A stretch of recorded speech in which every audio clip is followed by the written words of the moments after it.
Welcome to the Boulder Bookstore. I'm Arsen and the head buyer here at the store.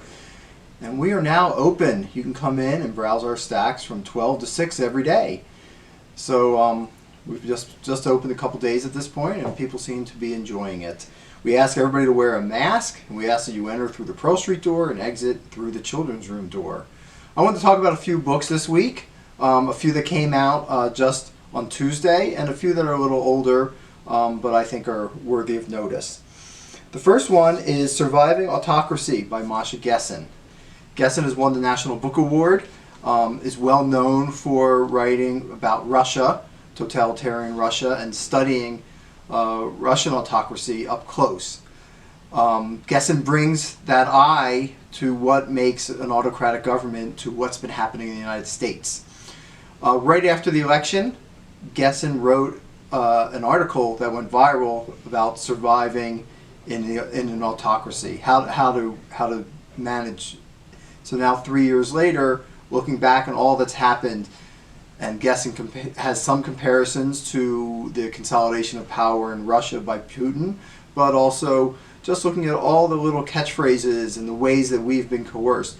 Perhaps the thing that got me the most in this book is how just a few years ago America, as it always had prided itself being a nation of immigrants. And now that immigrants are such a touchstone and all we want to do is build a wall. And it reminds me of, like, you know, my family, my grandfather came here in the late 1920s from Armenia and started a business. And you know, that business is still going. My uncles run it. My uncle runs it and my cousin runs it at this point. But that's been the fabric of our society, and that has been so torn apart and so demonized in the last several years that it's hard to watch as somebody who knew a person who had come here and formed a life here. And that's happening all over the place, obviously, that demonization. So, Masha Gessen, Surviving Autocracy. I've got a couple novels here I want to talk about that just came out on Tuesday. Two hardbacks.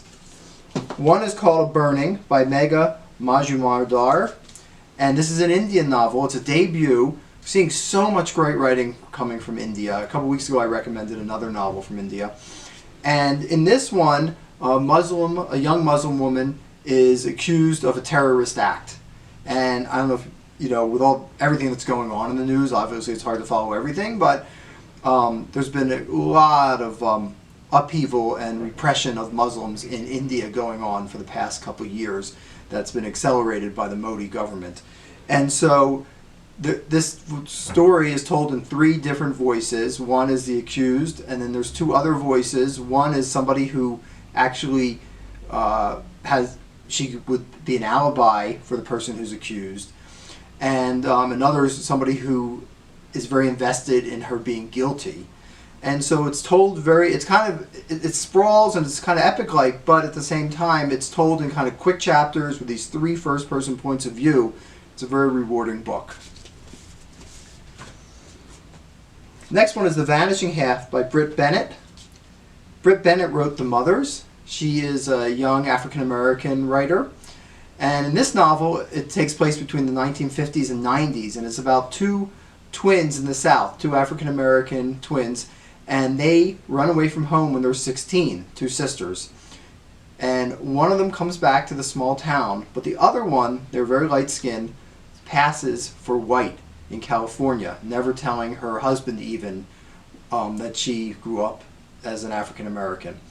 And so in the story, and in the later chapters, as you hit to the 90s, the daughters of these two twins end up having their lives intertwined. So it's very satisfying. It takes off right from the first page. It's a great read. I want to talk about a couple books that I've read recently. They're not brand new. They're fairly new in paperback. They're both international novels. I'm finding a lot of enjoyment reading translated fiction these days. We're getting more translated fiction in America now than ever before, and all of these great voices from around the world. First one is a Spanish novel by Juan José Melas, From the Shadows. This is a strange and wonderful novel. This is about a man who, to escape from a security guard for a petty theft he does, he jumps into a life-size closet kind of thing. It's wardrobe, a big wardrobe at a flea market. But before he can get out, somebody buys the wardrobe and he is transported to a house. And what ends up happening is he comes out of the wardrobe at nights, or when everybody's at work in the house. He decides he's going to live in the wardrobe. He comes out and he kind of makes the beds and he cleans the dishes up. And the husband and the daughter in the family just assume that the wife is doing all this because that's what always happens. And of course the wife starts to wonder, like, am I going crazy or is there a ghost in the house? It's very well done. The ending is dynamite. The other novel is Vernon Subtext. This is the first book of a trilogy. The second book will be coming out pretty soon. This is a French novel by Virginie Despentes. I probably mispronounced that. I am sorry. That's one of the hazards of reading translated novels.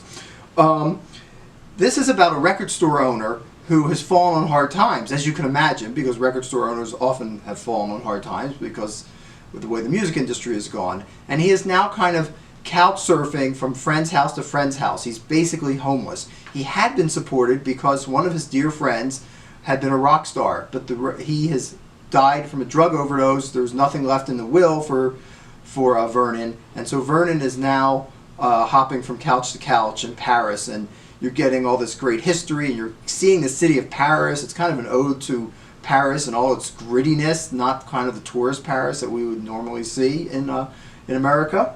So I would highly recommend this, and if you like this, the sequel is coming out, or the next part of the trilogy is coming out in just a few weeks.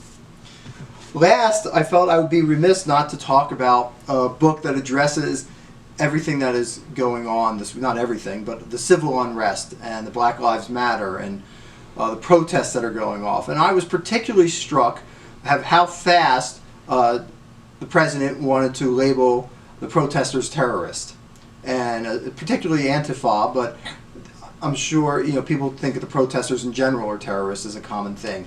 So this book is When They Call You a Terrorist, a Black Lives memoir, and it's by Patrice Khan-Coulars and Asha Bendel.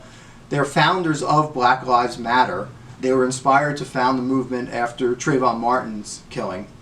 And she talks about exactly what's going on, trying to label people who are protesting and trying to overcome injustice from the police, from the judicial system, and the people who are trying to fight for justice are the ones who are labeled terrorists. It's a very moving memoir. It's a good story, and it couldn't be more timely. So thank you for watching. If you like what you're seeing, please subscribe to our YouTube channel. We've got many great things, including a bunny rabbit that hopped through a video in the store just the other day when Liesl was doing her presentation. So thanks again for watching.